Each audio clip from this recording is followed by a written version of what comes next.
Alors, je le disais, vous avez cofondé l'agence TOA, avec laquelle donc, vous réalisez le groupe scolaire Myriam Makeba.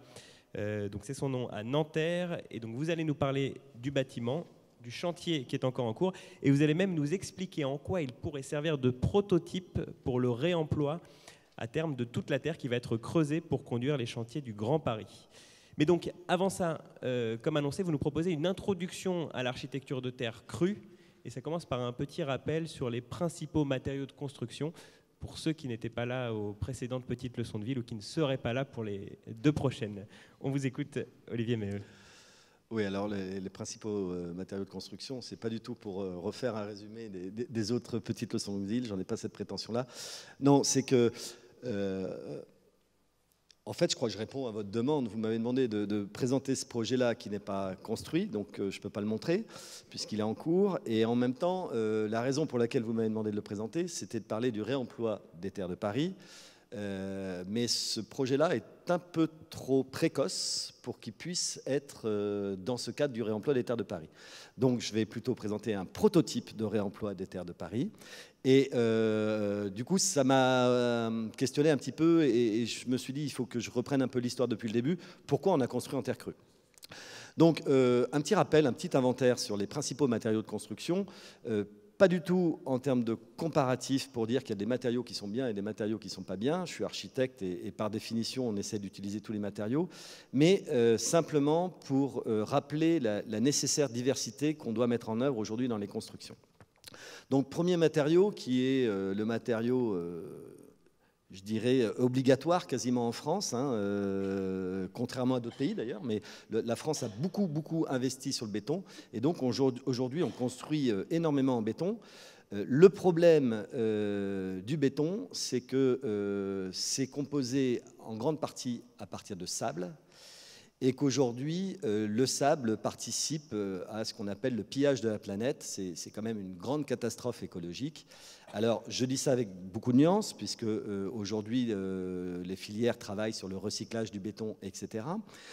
Néanmoins, on a un problème de fond. Hein. Le sable est le troisième produit utilisé au monde après l'air et l'eau. C'est énorme, c'est juste énorme. Alors, pas que pour le béton, mais dans l'ensemble de ses utilisations. Et donc, on a vraiment besoin de diversifier la construction et de garder le béton pour les constructions et les pièces de construction qui sont nécessaires en béton, mais pour quitter le tout béton. Le deuxième matériau très connu dans la construction depuis très longtemps, c'est l'acier, qui est également un matériau magnifique et qui nous permet de faire des projets sublimes. Le problème quand même de l'acier, outre le fait que le minerai de fer ne vient pas de la France, évidemment, mais c'est l'énergie grise pour la transformation, puisqu'on passe par des fours et des consommations, et donc un bilan carbone assez désastreux. Il y a aussi le coût, hein, ce qui fait qu'aujourd'hui, la construction en acier, on en fait, on continue à en faire, et il faut continuer à en faire, mais pose un petit problème dans le cadre des réflexions environnementales. Troisième matériau très fréquent, alors pas depuis si longtemps que ça, puisque moi j'ai le souvenir d'avoir construit pour la première fois avec du bois à Paris début des années 2000, et c'était un peu une grande bataille, puisque en face de nous on avait des gens qui nous disaient mais pourquoi mettre du bois dans Paris? C'est un peu hérétique. Alors 20 ans plus tard on s'aperçoit que la part de marché a énormément évolué. Donc le bois est évidemment très vertueux, c'est un matériau biosourcé. Alors biosourcé signifie que c'est un matériau qui va se refabriquer au fur et à mesure qu'on le détruit. Hein. Quand on arrache un arbre, il suffit d'en replanter un et en une dizaine d'années, on a un bois de construction utilisable. Je dirais peut-être les limites du bois, c'est justement ce temps de reproduction. Même si 30% de la surface nationale est utilisée par des forêts en France, d'abord, on n'a pas beaucoup de bois de construction. Et malheureusement, aujourd'hui, quand on fait un projet en bois, on s'aperçoit que très souvent, le bois vient beaucoup de l'Europe du Nord, etc. Mais c'est assez difficile d'obtenir un bois local. Et enfin, on a la terre. Alors, vous m'excuserez, je n'ai pas parlé de la paille, je n'ai pas parlé de la pierre, il y a des tas d'autres matériaux, je suis resté sur les matériaux courants. Et donc la terre, dans sa version la plus connue aujourd'hui, c'est évidemment la terre cuite. Je suis très content, je vois que j'ai les mêmes sources que toi, puisque j'ai le même petit schéma de fabrication de terre cuite. Donc ça c'est son utilisation la plus connue, qui grimpe énormément aujourd'hui dans la construction. C'est le petit diagramme qu'on voit en bas, notamment la petite colonne à droite, c'est l'augmentation de l'utilisation de la brique dans les logements collectifs. Mais par contre, la terre cuite, ça a été dit à un moment donné, le problème c'est que c'est énergivore. Alors une durabilité très très forte, mais c'est énergivore. Et on va avoir évidemment la terre crue. Voilà.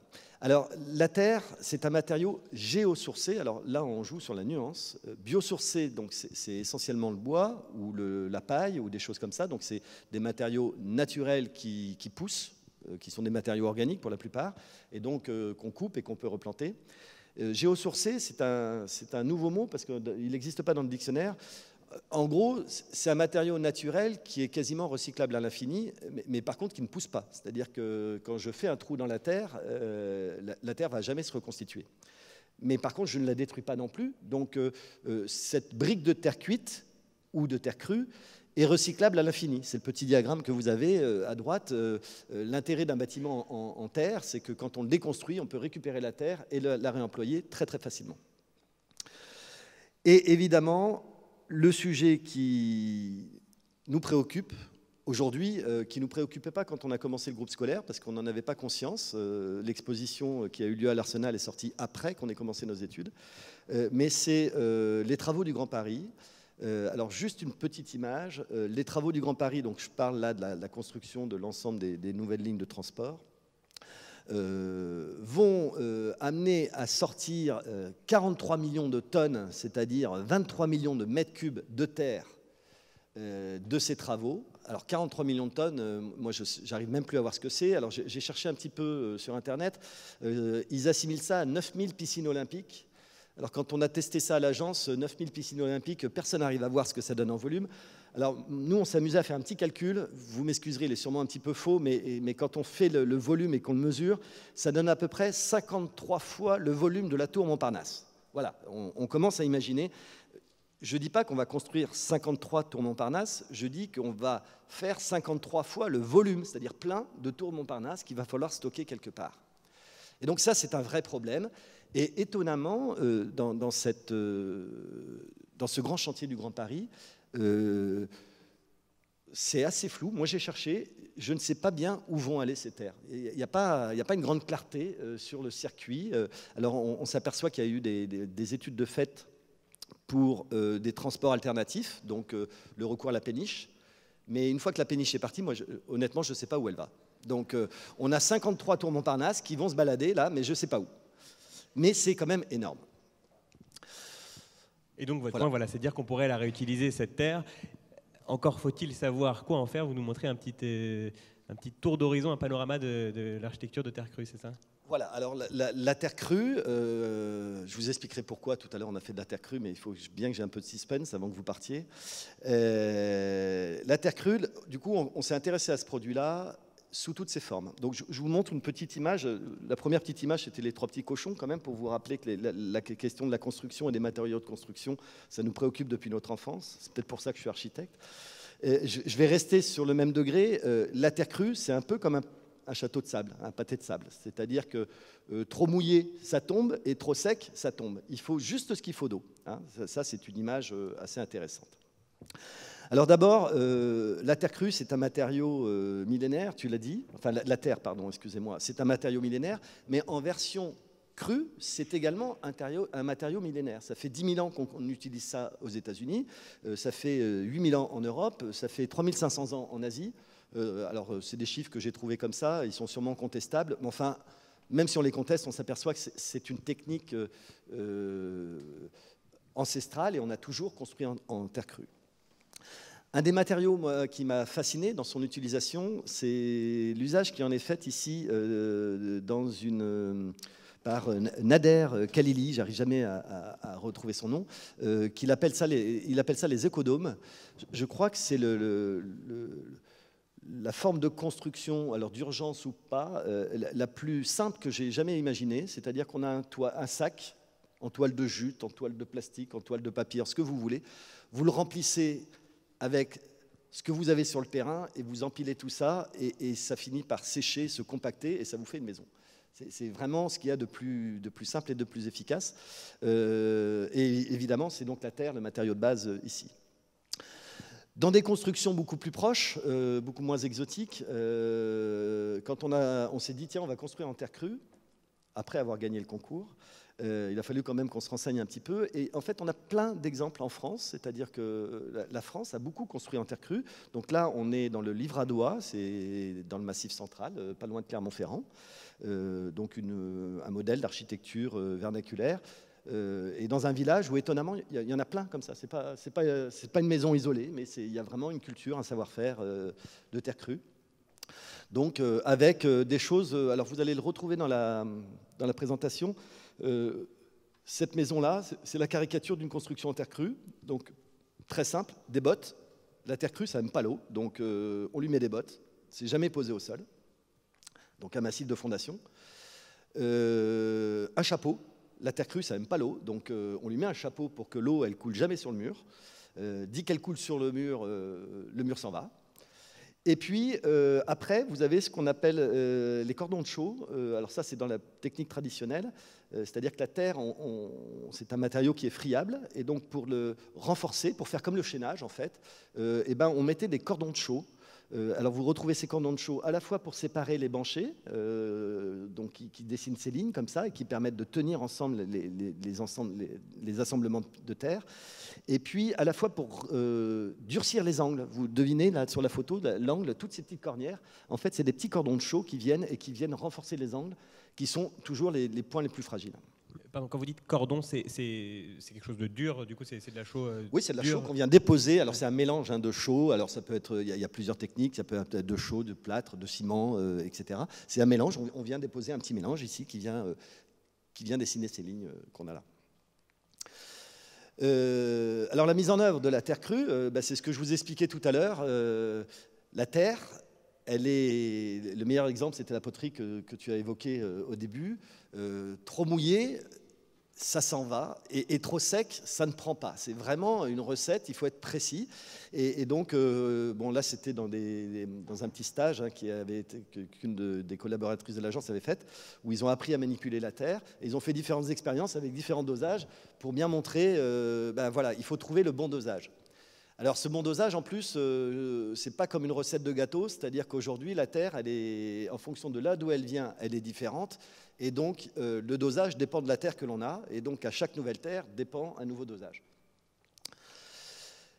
Les questions de mise en œuvre. Donc, je vais passer également, sans trop détailler toutes les aperçus, mais ce qui nous intéressait, c'était de comprendre que la terre crue peut s'utiliser de tas de façons différentes. Donc, la première emploi qu'on peut avoir, c'est tout ce qui est enduit, torchis, bauge. Alors, c'est des noms techniques qui, chaque fois, veulent dire quelque chose. En gros, enduit, on est sur une surface très pelliculaire qui va venir finir un mur. Le torchis, on est dans un mélange de terre crue avec de la paille ou des choses comme ça qui vont plutôt venir en remplissage, notamment quand on a des colombages ou des choses comme ça. Et la bauge, c'est un peu entre les deux. C'est une espèce d'enduit gras dans lequel on vient mélanger la terre avec des matières grasses de façon à mieux adhérer et faire un enduit beaucoup plus épais. Bon, ça c'est un premier type d'usage que l'on a, relativement simple, très traditionnel. Deuxième usage que l'on cherche à mettre en œuvre aujourd'hui, en tout cas à l'agence, dans certains projets, c'est ce qu'on appelle l'adobe. Alors là, on revient probablement dans l'utilisation la plus ancestrale d'un point de vue industrialisé, tu l'as dit tout à l'heure, c'est-à-dire que finalement, le moyen le plus simple pour utiliser la terre crue, c'est d'en faire des modules, et ces modules, c'est de les empiler. Donc c'est ce qu'on appelle l'adobe, ou brique de terre crue. En fait, la différence entre une brique de terre crue et une brique de terre cuite, c'est le même process. La différence, c'est que tout à l'heure, on vous a dit la brique, la terre, on l'a fait passer dans une filière, on l'a fait sécher avant de la cuire, parce que si on la cuit directement, elle explose. Et bien en fait, on s'arrête là. L'adobe, on l'a fait sécher et on ne la fait pas cuire après. Alors, vous allez me dire pourquoi on la fait cuire si on peut la faire comme ça. Évidemment, la différence, c'est que quand elle est cuite, elle est quasiment éternelle, alors qu'à son état séché, elle garde son aspect friable, elle continue à craindre l'eau, et donc la brique d'adobe s'emploie très très bien à l'intérieur, va pouvoir s'employer pour des murs extérieurs, mais pas garder dans un état apparent. Il va falloir l'enduire pour la protéger de l'eau, puisque évidemment, il y a plein de petits angles. Et enfin, le dernier usage qui nous concerne, puisque c'est l'usage que nous, on a choisi, c'est le pisé. Donc oui, on triche, on a quitté la brique, voilà, on est rentré dans la terre. Donc c'est le pisé. Alors le pisé, c'est quoi? C'est de la terre coulée. Donc c'est un mélange de terre et un tout petit peu d'eau. Contrairement à ce qu'on pourrait penser, c'est très très sec. Et cette terre, on la compacte avec un couloir mécanique. Avant, on faisait ça à la main, hein, on barattait avec un truc en bois et on tapait.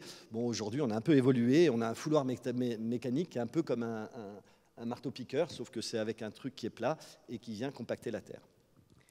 La petite anecdote marrante sur la fabrication de ce pisé-là, donc puisque ça, c'est un des murs de notre chantier, je vais y revenir tout à l'heure, mais pour voir si la terre est bien mélangée avec de l'eau, en fait, on prend de la terre et on met un peu d'eau.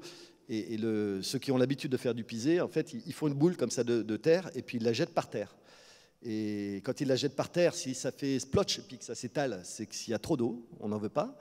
Et que s'ils la jettent par terre et ça explose en plusieurs morceaux, c'est que c'est trop sec, donc on n'en veut pas. Il faut qu'ils la jettent par terre et que ça se casse en deux. Voilà, c'est comme ça qu'on arrive à déterminer le bon dosage. Alors vous allez me dire, c'est pas très scientifique, mais ça marche.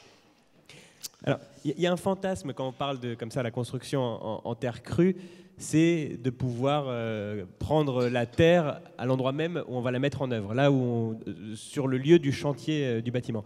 C'est une question que vous êtes posée. C'est ça qui a amené, je crois, à toute votre réflexion. C'est une question que vous êtes posée dans le cadre de ce groupe scolaire à Nanterre. Alors, on se l'est posé parce qu'on nous l'a posé. Nous, on ne se l'est pas posé. On a dit, pour des raisons architecturales, on a voulu construire en terre crue. Mais c'est vrai que la première critique qu'on nous a faite, c'est évidemment, dans l'imaginaire que l'on a, la terre crue est un produit vernaculaire, puisque c'est ce qui a été dit l'autre jour. Et l'exemple classique que l'on connaît, c'est qu'on prend la terre du terrain, on l'assemble alors en briques d'adobe ou en pisé entre deux banches au fouloir mécanique, et on construit.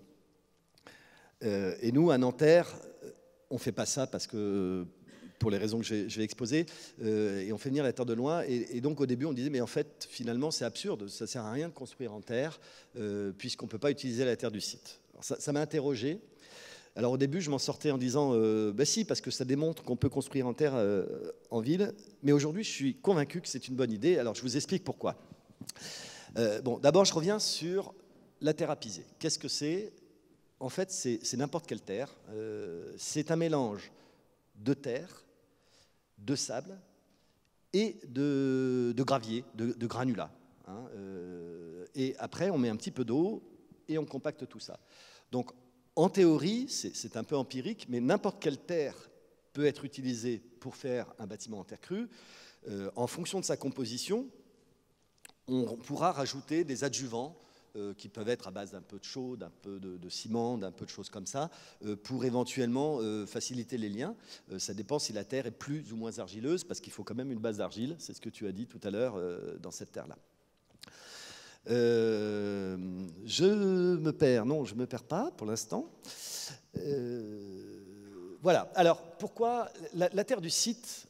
Donc là, le chapitre s'appelle Terre de Nanterre, puisqu'on fait notre groupe scolaire à Nanterre, mais je voudrais l'étendre à la question de construire un bâtiment en terre crue en zone urbaine dense, parce que c'est ça la question qu'on pose.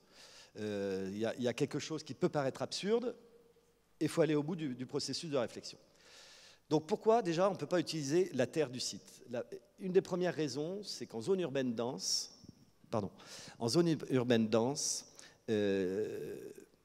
9 fois sur 10, les terres sont polluées.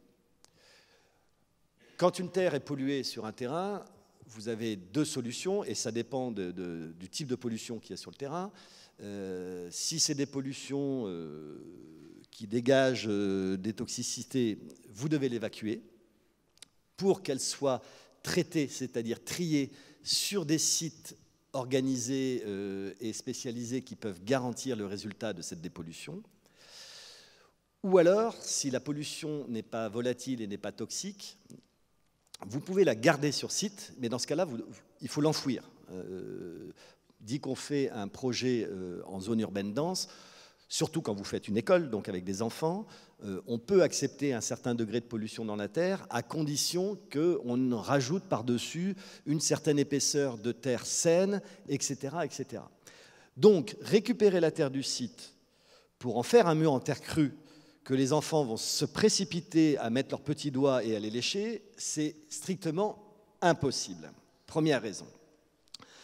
Deuxième raison pour laquelle, en zone urbaine dense, on va s'abstenir de récupérer la terre, c'est que, on le sait que trop bien, aujourd'hui, un des principaux problèmes de la construction, c'est le coût du foncier, qui nous conduit à faire des opérations les plus imbriquées possibles, donc les plus densément occupées possibles, dans lesquelles aucun mètre carré de terrain n'est perdu. Alors, à la sortie, des fois, on a des belles opérations avec des cours, des jardins, etc. Mais pendant la phase chantier, ça veut dire que tous ces vides de construction sont occupés pour les baraquements de chantier, pour la grue, pour le stockage des matériaux, etc. Et donc, la plupart du temps, quand on fait un chantier en zone urbaine dense, on a 0 mètre carré de terrain de disponible. Or, si on voulait, en oubliant la pollution, si on voulait faire un bâtiment en terre crue, il faudrait qu'on puisse prendre la terre du terrain, la poser à côté, pour commencer à construire là où on a creusé. On n'a évidemment, généralement, pas cette place en zone urbaine dense. Troisième point important, c'est qu'aujourd'hui, même si la terre crue est un matériau ancestral, aujourd'hui, on construit selon des normes qui sont de plus en plus drastiques. Tout à l'heure, il a été parlé de fiches FDES, c'est ça, c'est fiches environnementales et sanitaires. Voilà, on doit justifier tous les matériaux qu'on pose, leur qualité sanitaire, leur qualité environnementale, leur résistance, etc. Et donc, évidemment, prendre la terre que j'ai dans mon jardin et la poser dans mon mur, je n'ai plus aucune garantie, je n'ai plus aucune assurance sur la construction, puisque je ne pourrai plus garantir la composition même du produit que j'utilise. Donc les trois raisons que je viens de vous évoquer, que je vous ai bien mis en rouge, comme ça vous me comprenez bien, nous conduisent à dire, finalement, en zone urbaine dense, si on fait de la terre crue, je crois qu'on peut globalement oublier le recours à la terre du site. Alors du coup, pourquoi construire quand même en terre crue? En zone urbaine dense, un des avantages, si on a recours à une carrière, puisqu'on va appeler ça comme ça, c'est que du coup, on rentre évidemment dans une origine qui va être contrôlée. Puisqu'on a une carrière, ça veut dire qu'on a une composition des terres qui a été analysée chimiquement, donc on sait qu'elle n'est pas polluée, on sait sa consistance, on sait s'il va falloir rajouter un petit peu d'adjuvant ou pas, on sait si elle est plus ou moins argileuse, mais on a un produit qui est donc scientifiquement analysé et dont on connaît la composition. Premier intérêt du recours à une carrière. Deuxième intérêt de travailler avec une carrière, et donc en l'occurrence une briqueterie. Là, c'est une photo qu'on a prise nous, qui est la briqueterie d'Alonne, hein, qu'on va vous présenter après, qui est à 80 km de Paris.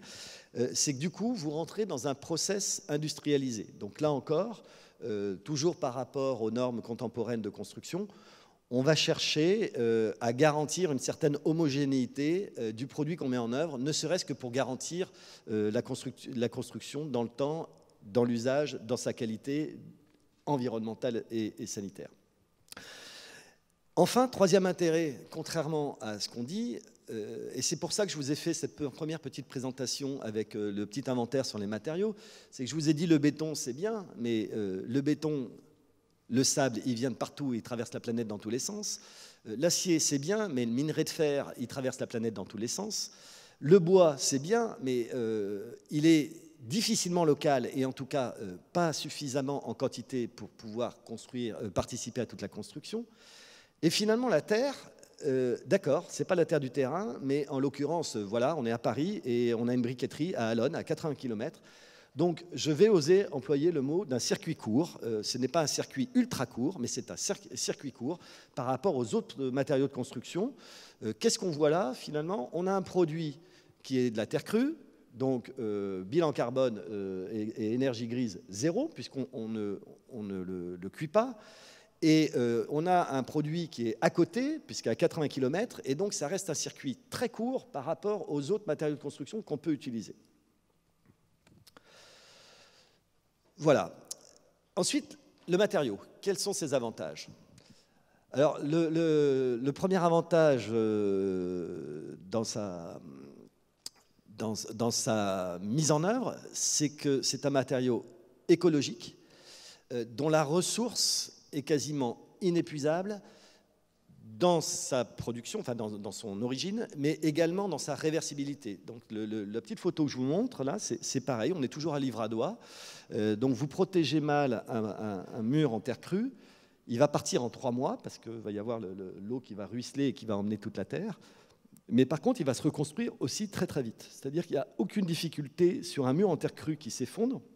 Vous pouvez remettre de la terre crue et la terre crue va de nouveau se lier avec l'ancienne terre crue. Vous n'avez pas de problème de compatibilité et donc c'est réparable indéfiniment. Deuxième intérêt de la terre crue, c'est en termes de confort. Alors les 2 principaux conforts qu'on va trouver, ça va être l'hygrométrie. La terre crue, c'est une éponge. Donc, quand il fait humide, elle va absorber l'humidité. Quand il fait sec, elle va renvoyer son humidité. Alors, c'est un petit peu cette hygrométrie, on peut dire comme ça, oui, bon, d'accord, c'est bien. Mais je vais faire un petit parallèle avec les constructions bois. Pour ceux qui ont eu la chance de rentrer dans un bâtiment construction bois avec des finitions bois apparentes, quand vous rentrez dans ces espaces-là, tout de suite, vous sentez que il y a un truc différent dans l'air. Et tout à l'heure, tu as employé le mot, on dit souvent que les constructions en bois sont chaleureuses, mais c'est avant tout parce que le bois participe à aussi cette notion d'absorption de l'hygrométrie de l'eau, de l'air, et donc change un petit peu la composition de l'air, et c'est perçu. Alors, ce n'est pas perçu scientifiquement, mais vous, selon votre sensibilité, vous comprenez que vous rentrez dans un espace qui est un petit peu de nature différente. Donc cette question de l'hygrométrie est très importante, elle participe au confort. La deuxième grande qualité du produit, c'est ce qu'on va appeler l'inertie. Alors ça, à condition de ne pas le recouvrir, de le garder apparent en intérieur, mais c'est le meilleur exemple que je pourrais vous donner, c'est connu que tous les vieux poêles qu'on faisait, notamment les poêles suédois, c'était une coque en acier dans laquelle on mettait plein de briques autour et on faisait du feu et la terre se chargeait en chaleur. On pouvait couper le feu et après, pendant des heures et des heures, la terre restituait cette chaleur. Un bâtiment, quand vous avez de la terre crue à l'intérieur, de la terre cuite aussi, mais c'est encore plus fort en terre crue, vous allez avoir exactement le même avantage, c'est-à-dire que quand vous chauffez, ces murs vont se réchauffer avec la température, et après, ils vont rejeter en permanence, ça va faire un petit peu comme un radiateur. Enfin, troisième performance du produit, c'est que c'est un matériau très esthétique. Je vous ai dit tout à l'heure, alors notamment en terre de pisé, hein, le pisé, c'est des couches de terre comme ça qu'on vient mettre et qu'on vient compacter. Mais la terre, ce n'est pas un matériau uniforme, elle peut être plus ou moins argileuse. Vous pouvez avoir des limons qui sont de l'ocre jusqu'au rouge. Et donc, alors malheureusement, il faut pouvoir avoir les moyens, parce qu'après, on est dans des coûts de construction, donc ce n'est pas le projet que nous on fera, on restera une utilisation simple. Mais vous comprenez très bien qu'il suffit de mélanger des terres et de faire des lits de terre différentes. On a une infinité de compositions esthétiques qui peuvent être mises en place. Donc là, quelques références qui ont été mises. Techniquement, aujourd'hui, la terre, j'ai envie de dire que le savoir-faire, on l'a. Vous avez à votre gauche une opération récente qui a été faite par un de nos confrères qui s'appelle Nunc Architecte en Alsace, en secteur rural. Donc oui, lui, il a pu utiliser la terre du terrain d'à côté.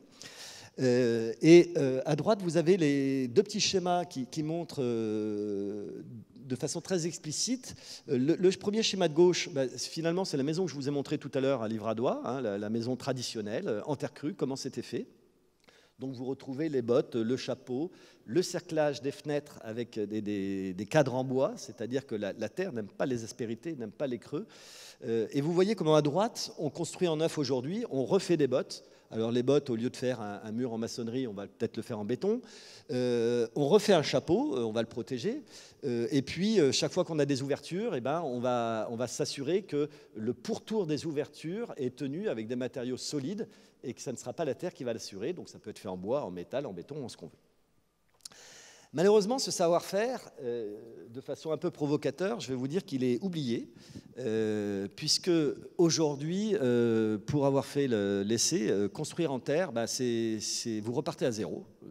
C'est-à-dire que dans ce qu'on appelle, nous, les DTU, c'est-à-dire les documents techniques unifiés qui sont mis à disposition par le CSTB, tout ça, je vous parle un peu chinois, mais c'est l'organisme de contrôle de la construction qui définit les règles de la construction. Donc, par exemple, on nous dit un mur en béton, c'est porteur, s'il fait 16 cm, ça a telle qualité, s'il fait 18 cm, ça a telle qualité, s'il fait 20 cm, ça a telle qualité.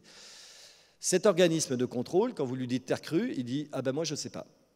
Donc, on repart à zéro, et c'est à nous de tout redémontrer. Donc, l'image un peu fouillie que je vous mets, c'est tous les tests que nous, on a dû faire pour pouvoir construire en terre crue, qui passent partout, hein. Donc ça passe par les essais d'arrachement, les essais de traction, les essais de compression. On nous a même demandé de prouver que la terre ne brûlait pas. J'ai envie de dire, même ma grand-mère sait qu'on fait des fours à pain en terre, donc on sait bien que la terre, ça ne brûle pas, mais non, il a fallu le prouver scientifiquement. Donc ça, c'est ce qu'on appelle un avis technique. C'est un grand frein à la construction en terre, puisque un avis technique, ça prend du temps, donc ça ralentit la construction, et ça coûte cher, donc ça augmente les coûts de la construction. Et alors on en vient au cœur de votre intervention. Vous allez nous présenter donc le groupe scolaire Myriam Makeba à Nanterre, en essayant de ne pas trop empiéter sur le temps de questions-réponses, mais ça va aller, on va réussir à s'en sortir. Vous dites que c'est un prototype de réemploi des terres du Grand Paris. On y vient. On y vient. Alors, le site, voilà où il est. On est à côté des terrasses, hein, donc c'est le grand projet urbain qui existe depuis, j'ai même oublié sa date, ça doit faire plus de 10 ans, 15 ans qu'il est lancé, qui est l'urbanisation entre la Défense et la Seine. Donc le point rouge, c'est là où on nous demande de construire un groupe scolaire. Je le précise, il ne s'appelait pas Myriam Makeba au départ, hein, c'était un simple groupe scolaire.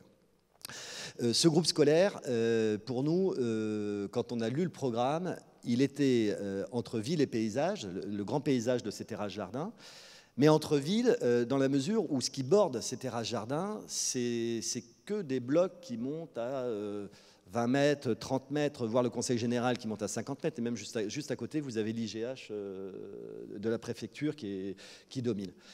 Et un groupe scolaire, qu'est-ce que c'est? C'est rez-de-chaussée et un étage qu'on vous accepte, mais généralement, sauf à Paris même, intramuros, mais on refuse que les groupes scolaires fassent plus qu'un étage sur rez-de-chaussée. Pour être clair, on doit faire une crêpe dans un paysage de Tours. Donc, vue du ciel, pas de problème, on a une 5e façade qui sera vue par tout le monde, donc on y met de la végétation, des panneaux solaires. Mais notre problème, il était de savoir comment faire un bâtiment, qui est un bâtiment public, qui doit malgré tout exister au milieu des tours, alors qu'il n'y a rien. Et donc notre première intention, ça a été de dire il va falloir disparaître là-dedans pour mieux réapparaître. Donc je vous montre cette petite image-là qui est un peu trichée parce que c'est le lac du Tonlé Sap au Cambodge, hein, qui est un lac d'eau argileuse dans lequel la ligne d'horizon se confond avec le ciel. Mais ça montre un petit peu ce qu'on cherchait, c'est-à-dire que puisqu'on était incapable de monter aussi haut que les autres pour pouvoir être aussi visible que les autres, on a fait l'inverse. On a fait descendre le ciel jusqu'à notre bâtiment et on a fait remonter le sol dans notre bâtiment de façon à disparaître et à prendre autant d'importance que les autres. Donc ça, c'était notre première idée. On ne savait pas du tout ce que c'était que la terre crue. Et voilà l'image qu'on en a rendue au concours en disant on vous propose un projet où on fait un socle en terre crue, c'est le sol qui remonte.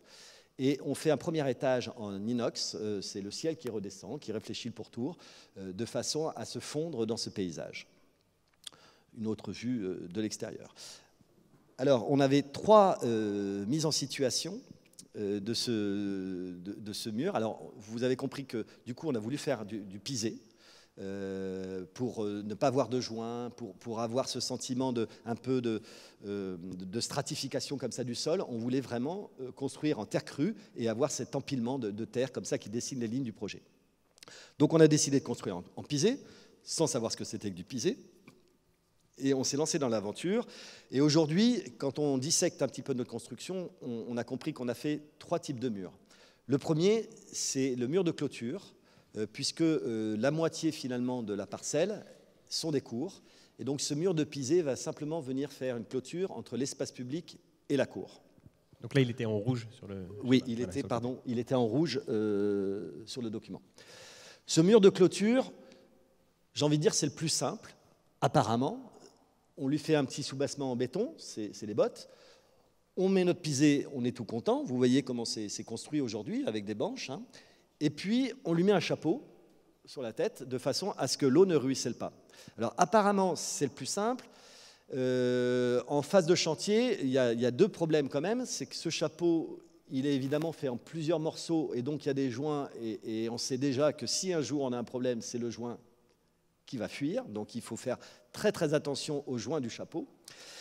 Et le deuxième problème, c'est que ce mur, du coup, il est tout seul. Donc même s'il est assez épais, il fait 40 cm. Aujourd'hui, comme on doit démontrer sa construction, il a fallu qu'on crée des petits poteaux béton à l'intérieur de ce mur pour assurer sa stabilité et être certain qu'il ne tombe pas d'un côté ou de l'autre. Deuxième technique de construction, donc cette fois-ci c'est la partie rouge sur la droite, c'est ce que je vais appeler le mur de façade.